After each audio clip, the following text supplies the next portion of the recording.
Okay, so we're live. We're going to get started at 7. So I'm just going to change the headphones. Okay, good. So my sound should be good. And let's just double check here. I think that's okay. And I think we're good. So do this.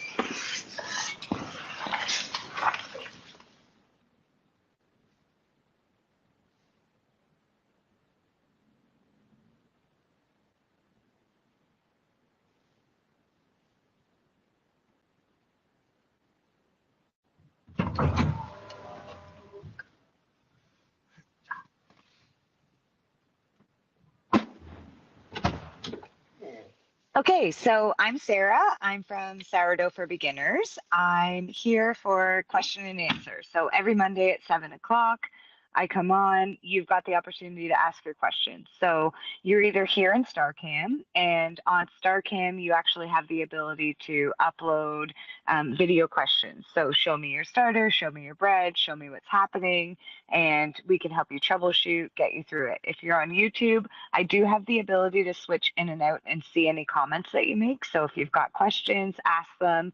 We'll answer them live. We'll get through them. Um, every Monday, it turns out for the rest of the summer, I'm actually going to be at rugby. So when I set up this Q&A, when I committed to being here every Monday at 7 o'clock, it was winter, and so I didn't realize what my daughter's rugby schedule was going to be. So we're going to do these lives with me sitting right here in the truck. So you can see the truck seat. We're just hanging out, doing our thing. So we will cover those. We teach the essential processes. So what happened with me is that I set out to learn sourdough. I figured it out eventually, but I did find it very confusing at first. There was a lot of, you know, conflicting information out there. There was a lot of do it this way, not that way, do it this way, not that way.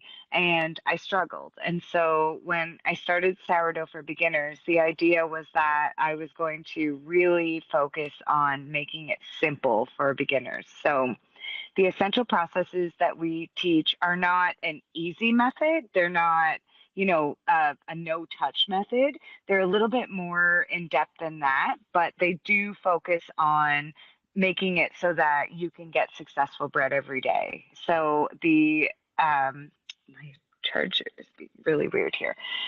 So the essential processes are, of course, to have an active starter, to take your active starter, dissolve it in water, add your flour and salt, get them up to a nice shaggy mix. And then from there, rest for 30 minutes and stretch and fold, and repeat your 30 minutes rest and your stretch and fold 3 more times for a total of 4. And then bulk proof. We suggest that you do your bulk proofing in clear, straight-sided containers so that you can watch your dough as it's bulk proofing, see how much it's grown, keep an eye on it. We do suggest that if you're a beginner, you skip cold proofing at first just until you master the essential processes. But if you're going to cold proof, then bulk proof to 75%. If you're not going to cold proof, then bulk proof to 100%. And then so the next step is pre-shape. Let your dough rest for a little bit, shape, and then either get it into your bannetons or score it and bake it right away. If you cold proof overnight, then you're going to let the dough develop in the fridge. Then you take it out, you score it, and bake it. We say that there's a million different ways to bake when it comes to sourdough, and there's no right way. Every oven is different. Me personally, I bake at 450 the whole time. I bake in a Dutch oven most of the time, and in a Dutch oven, I have the lid on for 30 minutes. After 30 minutes, I take the lid off, and then after around 15 minutes, I start using a meat thermometer to check the temperature of the bread, and I bake the bread until it gets to 205 degrees Fahrenheit, however long that takes. In my oven, it usually takes around 20 to 25 minutes, so a total of 50 to 55 minutes.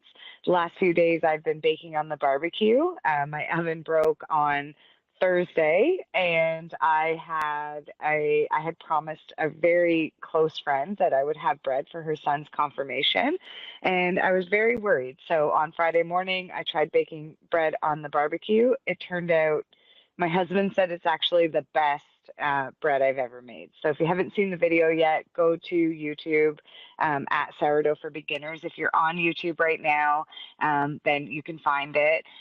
So Whimsical Dot Designs is on YouTube right now. She says, hi, Sarah from Wasaga. Hi, nice to see you. We're so close. How are you loving this weather? Rick and I were outside all day. It's been so windy and horrifying here in Ontario for the last month. And now the last couple of days have been sunny and beautiful. I think you can see the sun shining in on me. My daughter's on the field playing rugby. We're not freezing for once. So I'm glad you're here. If you've got any questions, ask them. Switch over here. So we've got this barbecue bread. So on Friday we baked one, and then on Saturday morning for the party we baked these two loaves that we needed for the party. Both times we checked to make sure it got to 205 Fahrenheit. Both times with the barbecue, it actually only took a total of around 44, 46 minutes. So way faster on the barbecue than in the oven. So it comes right down to all the time. People always say, how do you cook it? How long? What vessel? How do you do it? The reality is that you can open bake sourdough. You can bake it in loaf pans. You can bake it in a Dutch oven. You can bake it at 500. You can bake it at 425. There's a million different ways to make sourdough.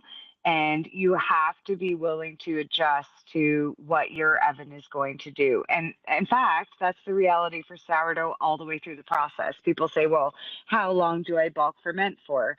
Well, you bulk ferment as long as it takes for your bread to rise. In your environment, it's going to be different than somebody else's environment. And then, furthermore, based on what your mix is, it'll be different. If you're using more wheat flour and more water, it's going to bulk ferment way faster than it would if you're using all purpose and less water. So we always suggest that you learn the essential processes. So the beginner bread recipe is a fairly low hydration recipe. It's 68%.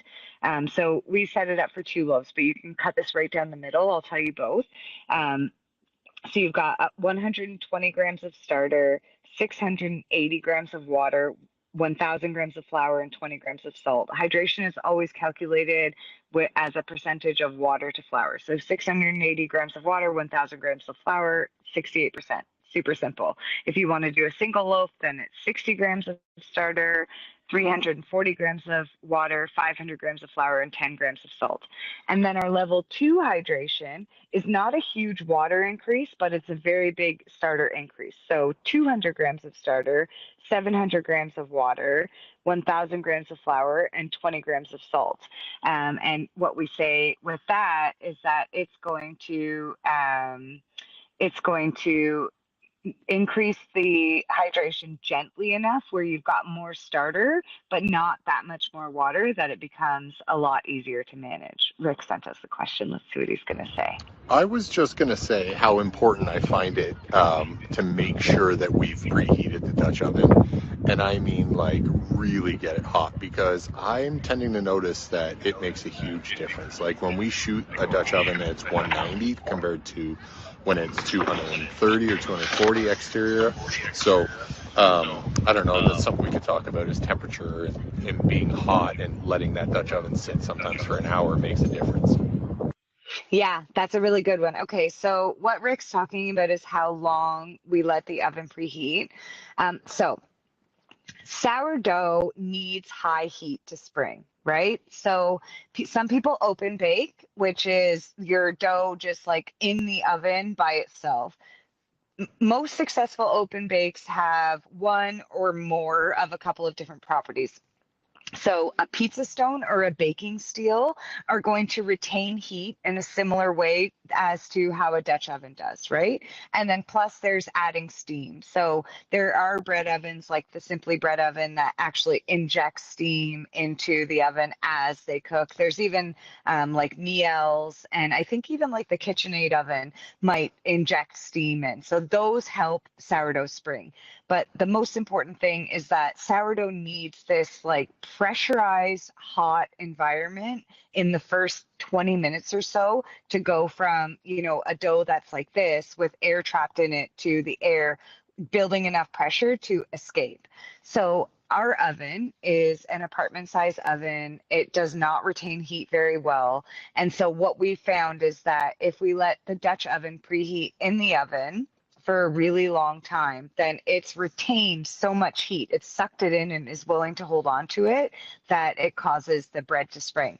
Now, there's some people out there who do cold Dutch ovens. So what they do is drop their bread into, they don't turn the oven on, nothing. They drop their bread into a cold Dutch oven, put the Dutch oven in the oven, turn the oven up to 500 or more, let it sit for X amount of time, and then turn the oven all the way down and let the bread bake over an hour and 20 minutes. So is there a specific right way?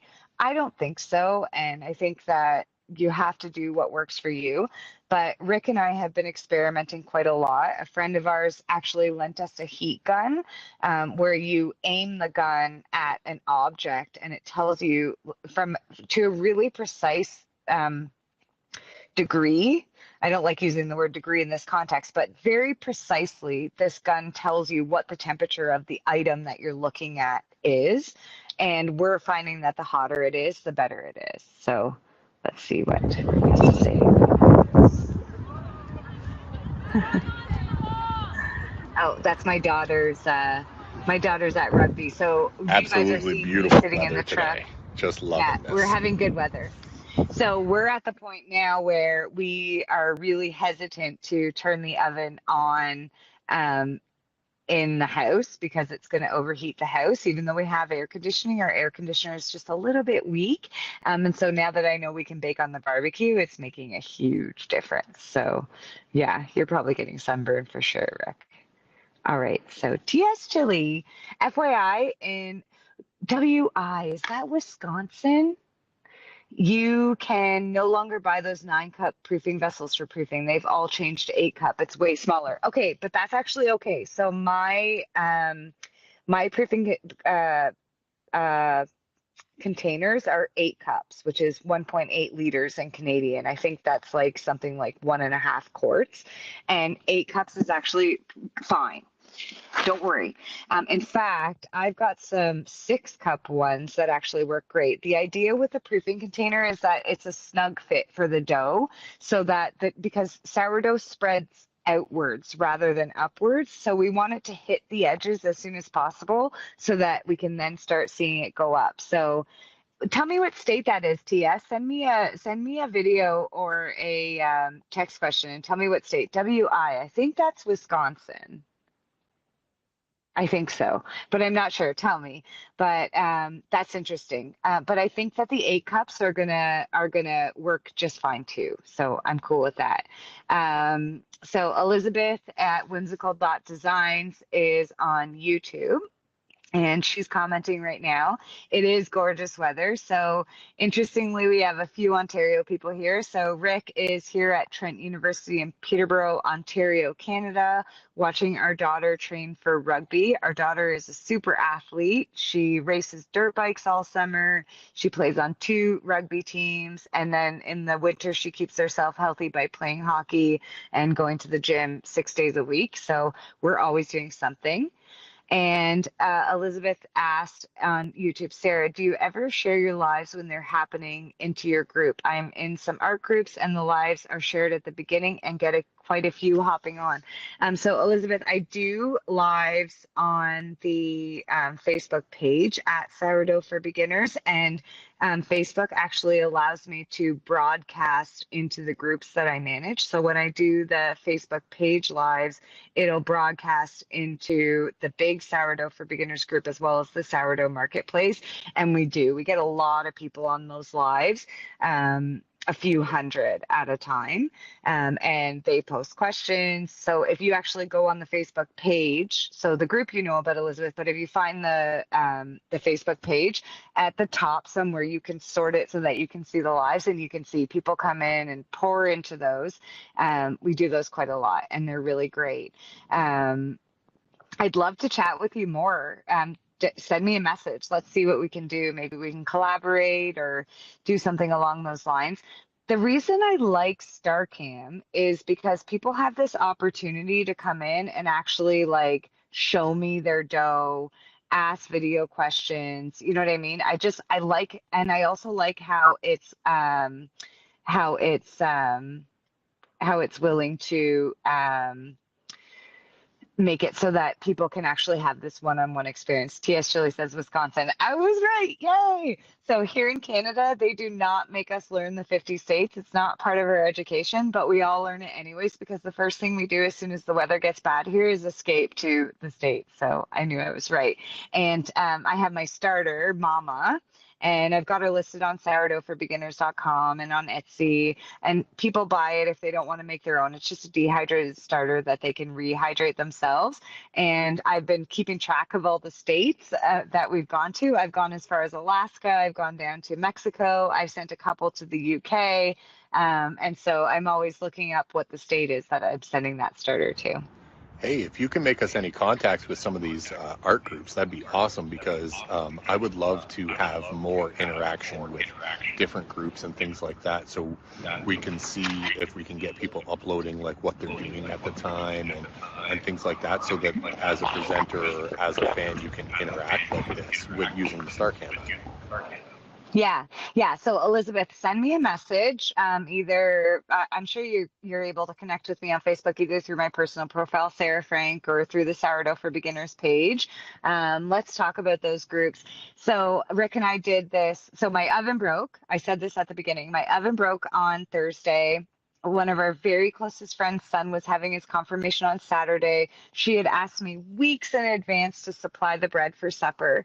I was so honored. And then my oven broke. And so my plan had been to mix the dough for the bread on Friday, bake it Saturday morning, have it nice and fresh for supper on Saturday. And I also was planning to surprise them with like cinnamon rolls and discard cookies and all kinds of yummy stuff for dessert. However, when my oven broke, I was like, okay, let's just make sure I can get the bread. So we practiced doing sourdough on the barbecue on Friday. We did it again Saturday morning with Nick's bread. Both times it worked out perfect. Just to make sure it wasn't a fluke, we did it again on Sunday. And so I've been in the sourdough world for months now, and I love teaching sourdough. But Rick suggested that I share this into some of the barbecue groups. So we joined some barbecue groups and it's going nuts in there. Like people are loving it. So being able to, get it into these other groups and talk to other people, it's really great. Right. So I'm just reading the YouTube comments right now. So I have the ability to switch back and forth between YouTube and StarCam right from in my app. So Rick says, love this show so much. Thank you for doing this and sharing. So Elizabeth says, oh, it's on Facebook. I have notifications for here. Yeah. So I occasionally do lives on YouTube. I don't have a huge following on YouTube. I think I'm around like 9,000 subscribers on YouTube. I would really love to build that up because it's much easier to post detailed tutorials on YouTube than it is anywhere else. Like I can post a 20-minute or an hour-long video on YouTube, and it's easy to find. It's definitely the best place to go learn. But I don't have a huge following on YouTube, so I do occasionally do lives on YouTube, and I tie my StarCams to YouTube. They're a simultaneous live, but by far, Elizabeth, my lives on Facebook are the busiest ones. I try to go live at least every Saturday, although every second weekend we do have my stepdaughters, Abigail and Madison, and those are busy weekends. But I do try to go live as often as I can on Facebook. Offspring. Cool. Okay, so let's see what we've got here. Let's switch back in here for a second to the Star Chat and go here. Okay, cool. All right, so we'll see how many people get on the live today. I had a crazy busy weekend with this whole barbecue thing, with my oven breaking. The girls were here. We had this party to go to for Nick's confirmation. And so I didn't really do a great job sharing about the live today. So at minimum, I'm going to stick around until about 7:30. So if you're here and you've got a question, I'm sure you do. Whatever it is that's bothering you about sourdough, upload it to me. Send me a video, send me a text, whatever it is. Let's get it sorted out. And if you are just kind of watching and it's not your thing, then I can tell you that you can find all of the tutorials that you need on YouTube at Sourdough for Beginners, on Facebook at Sourdough for Beginners. We have both a group and a page on Facebook. I do some stuff on Instagram and TikTok, but it's mostly just like short stuff that sort of redirects you to the tutorials. My real passion is helping people make sourdough, helping them figure out what they're doing wrong. Almost always the issue is proofing, so teaching people about what's happening in the dough as you're mixing it. So you mix up your dough to a shaggy dough. Over the stretching and folding period, you're building strength into the dough. So you're getting the compounds within the dough to start to bind together. So everything's starting to connect to itself and build strength. We do this stretching and folding, which is basically equivalent to kneading in regular bread, but sourdough's too sticky for that. Then we bulk proof. During the bulk proofing phase, the starter is building its own set of gases. It's building bubbles inside. During pre-shaping, we're trying to trap those bubbles that happen during bulk proofing in. And during shaping, we're same thing, trapping those bubbles in. And then during baking, those bubbles that we trapped hopefully are going to spring out of the bread and make it great. Hey, let's talk about different knives and different cutting tools and things like that. Like for me personally, like last night we were cutting that phenomenal loaf that came off the barbecue with that hard crust, but it was really soft and springy inside. And even with our super sharp knife, it was cutting. I think I'm leaning towards one of those like manual crank cutting bread slicers or something like that. Like I think that'd be really cool. I'd love to see if anybody else had one. Yeah. Okay. So that's called Zazenhaus. Oh, what's Elizabeth saying? Starter offspring. Elizabeth, I'm reading your comment on YouTube. Clarify a little more what you mean from there. Starter offspring. Love the show so much. Um, I'm in some art groups. Yeah. Tell me about starter offspring, Elizabeth. We can definitely touch on that. Okay. So there are spinning cutters. Zazenhaus is one of them. They're like $230 US. I'm drooling over it. I want it so bad. It's basically a meat slicer for bread. So that's kind of like your top of the line, right? And then along your bottom of the line, you've got specific, they're called bow knives. So they're meant for bread, but they have like a guide on them. So they're shaped like a D and there's a blade like this. And you slice the bread like this, and that wood guide sort of forces the bread to stay in there, right? But you really have to saw. In the middle, you've got really excellent bread knives. So my mother-in-law gifted me an old school Cutco knife. I think you can go on to Amazon and get a like an electric knife, like what Grandpa used to cut turkey with. Those work really great. Mercer knives are fantastic. So Mercer has like knives. So in my Amazon storefront, so if you go on Amazon, actually if you go on any of my social media and find my link tree, in the link tree there's an Amazon storefront link. And I've got like I search Amazon every other day looking for sales. So I've got a sourdough on sale page. I've got a cottage bakers page for people who are trying to start building a sourdough business. I've got a Sarah's Faves for the tools that I personally use most often, and then a big sourdough tools. In the sales page right now, there's a Mercer 10-inch serrated knife. It's regular like $35. It's on sale for $22. A long serrated knife will do a really good job with sourdough, even if it's not quite as sharp as other knives, because you can like saw right? Sourdough is definitely hard to cut, even if you're like me. And so I have like a million different ways to keep the bottom of the dough soft. So when we bake on the barbecue, we keep the pizza stone underneath the Dutch oven. When we bake in the oven, we put a tray of water on the bottom rack underneath the Dutch oven. We do everything we can to keep the bottom of the sourdough soft. But it's not even so much that the bottom is hard, like Rick said, it's that when your dough is perfect or when your bread is perfect, it's so soft. And so as you're trying to cut it, it's kind of squishing and resisting you. So there are like crank ones like Rick's talking about. There's lots of different ways. I think that if you're going to do sourdough, like one of the first investments that you make is a Dutch oven. And then one of the second investments that you make is a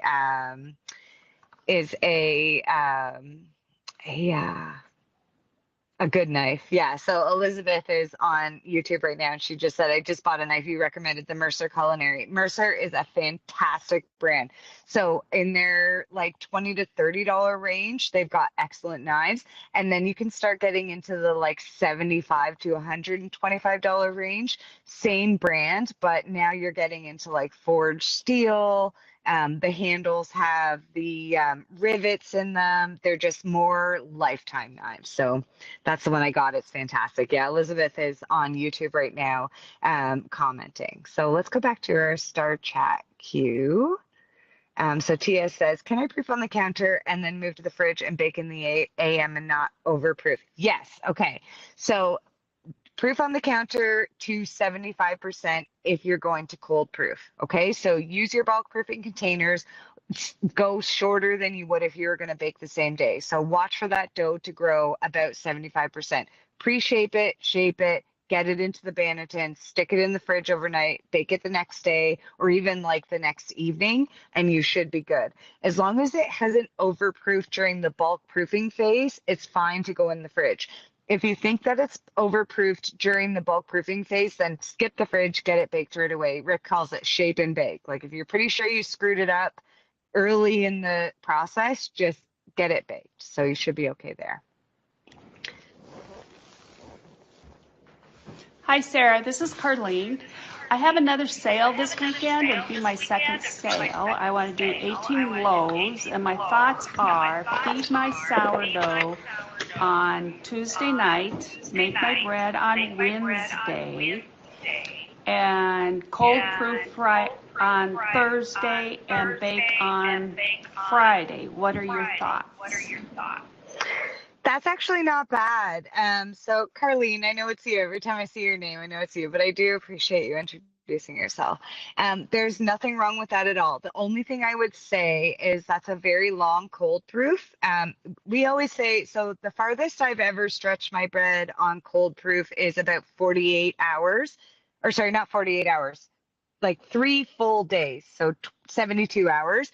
And I found it was a little bit too long. I found that the dough overproofed. So what you're saying is mix on Wednesday, cold proof till Friday. So you're talking about 48 hours. So what I would say, Carlene, is just make sure during the bulk proofing phase, you only go to like 65 or 70% because that's a very long cold proof. I hope that makes sense. And if you need more help, send me a message. I'm happy to help you. I was just going to say, too, over this next coming week, I'm going to start throwing up some polls and different things in the group and seeing who people would like to see on the show, like on Monday nights, like who they'd like us to collab with. And maybe there's like specifically people that everybody's wanting to talk to as well. Yeah, well, it's so for example, so Carlene, you just uploaded a video. You've been here on all of the lives. I almost wouldn't mind like doing a host with you side by side, like what we did with Bill, so that you can show us your process, show us what you're doing. Because Carlene, started out learning sourdough and now she's doing shows and getting in there. So, oh, we're getting feedback. So Rick's just telling me we're getting some feedback. So let's do this. Try this again. Okay, let's see how this goes. Okay, so Carlene, you're doing 18 loaves. I think that's good. Yeah, so my main thing with you, Carlene, is just don't overproof during the bulk proofing phase. So maybe for you, so what we always say is if you're going to cold proof, go to 75%. If you're not going to cold proof, go to 100%. And I guess I could expand on that further. If you're going to long cold proof, 2-3 days, then even shorten that bulk proofing time more, right? Because once you put your dough into the fridge, it does continue to proof. It's much slower, but it does absolutely continue to proof. So let's see here what we've got on YouTube. Perfect. Okay, so we're approaching 7:30. If you have any more questions, upload them.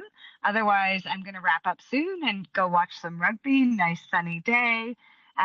Carlene, if you've got any questions, I'm so proud. I'm so happy to hear that you're doing these shows again. It's so awesome. I like what you're saying.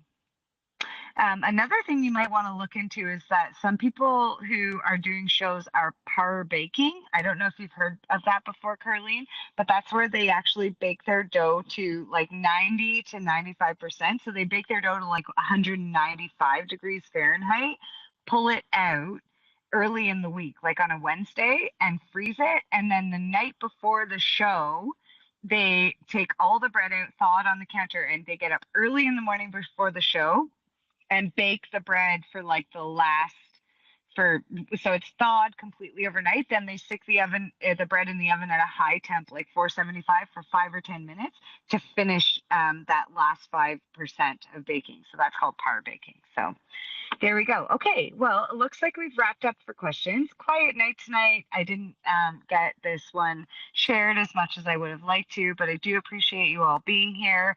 Elizabeth, definitely come follow on the Facebook page. And on the Facebook page, you should be able to see the previous lives. Those are really good, and I'd love to see you there. Let's see what we've got here. Hang on. I feel like underproofing seems to be way more prevalent than overproofing to me. And also, like, I think there's a lot of shaping issues and like bad storage, if that makes any sense. Like, I think shaping and handling seems to be a bigger problem than underproofing potentially to me. I don't know, Rick. I think that there are some people who underproof, and an underproof loaf is easy to see in photos. But I think that overproofing is the most common issue because a lot of the most common recipes on Google tell people to leave their dough sitting out on the counter overnight, which is often way too long. Um, there is a circumstance where an experienced baker can push the proofing time a long time, but that's because they know how to pre-shape and shape really well. So kind of what you're saying tie in together. So it's probably better for a beginner to slightly underproof until they get more confidence. Same thing. We know that a higher hydration gives a springier, lighter dough, right? But we say it's better for a beginner to go slightly lower hydration at first because it's easier to manage. I think the same goes with proofing. So there is a circumstance where you can proof your dough much more than what we're suggesting, but you have to be able to manage a very sticky dough, right? Very sticky dough tends to be one of the biggest complaints that we see with beginners because they don't necessarily know how to deal with it. And so when you're confident with pre-shaping, when you're confident with the fact that dough can start sticky and then become less sticky, when you understand how to trap air into a bread, when you understand how to get lots of tension built up into it, and even when you understand how to manage that bread after it's gone into the oven, whether it be recutting a score, whatever it may be, that is true that it is possible that people could proof a little bit longer. It's just much more difficult. So often what we start with beginners is let's do some generalizations, right? Let's say 100% for bake the same day, 75% if you're going to cold proof. But then we just saw Carlene say, oh, okay, well, now I'm going to cold proof for a really long time. So then we start to expand, right? Well, if you're going to cold proof for a really long time, maybe only go to 65%, right? Or maybe now you start using temps to measure your dough. At first, we start out super simplified, and then we start to expand. Yeah, just to expand on what I'm saying too, and I think there's also like issues often with um, inactive starters, like and starters that aren't at peak and things like that. So, what I'm saying is, I think that maybe there's a fermenting issue in the shaping process and poor shaping. So, and mishandling a lot of the time, if that makes sense. What I'm trying to say. I'm not saying that there's no underproofing. I'm just saying that proofing is always an issue. Yeah, 100%. Proofing, 95% of the time when we see an issue with bread, proofing is the issue. Whether it's underproofing or overproofing, in both cases, we always say go back to the bulk proofing success video where you use the clear straight-sided containers to see what's happening. But 90% of the time, it's either underproofed or overproofed, and handling is a huge issue, right? And so there's a reason why my pre-shaping videos, when I paste them on Facebook or on YouTube, get like 100,000 views, whereas my mixing videos get 10,000 or 5,000 or 2,000. They hardly get any engagement because anybody can mix sourdough. The hard part is learning how to shape it and handle it. Sourdough is sticky and unforgiving, right? If you go just a little bit past where it needs to be, it just all falls apart, right? So definitely handling the dough is a big deal. A lot of the videos that are on our YouTube channel in the baking playlist are about handling the dough, pre-shaping the dough, shaping the dough, scoring the dough. All of those things become kind of a big deal. So those are really good, Rick. I really like those questions. So I can see my daughter doing jumping jacks and running and working out. So if there's any more questions, I'm just going to check YouTube really quick, see what's happening here. Otherwise, we'll wrap up and come back next Monday. So here we go. Okay, awesome. Well, thank you all for being here. Carlene, good luck at your show next week, 18 Loaves. That's a big deal. I hope it goes well. I know it will. And I appreciate all of you. We'll see you next Monday at 7 Eastern. Talk to you soon. Bye for now.